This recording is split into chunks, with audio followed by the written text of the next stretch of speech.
И здравейте хора, днес ще ви покажа как да смените цвета на буквите в Minecraft Pocket Edition.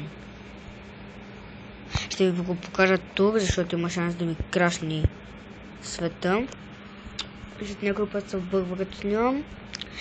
Отново... Не като снимам, имам предвид като играя. Да, ето. Гледайте. Ето този знак трябва да го имате. Ето така изглежда, това даже там се показва. И например, чакайте.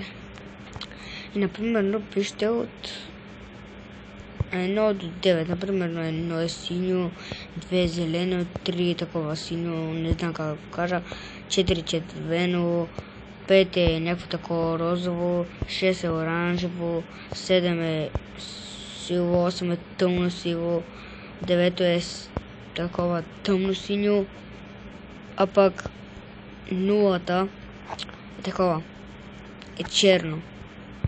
Има някои букви пак стават, това е светло зелено, сето пак става, това е някакво такова светло червено, ето е за жълто, има такова светло синьо, е така изглежда.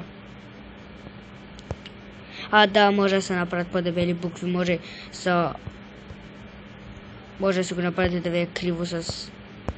ето вижте. Ето вижте какво е дебело. И... да. Това е от този клип. Абонирайте се и чао.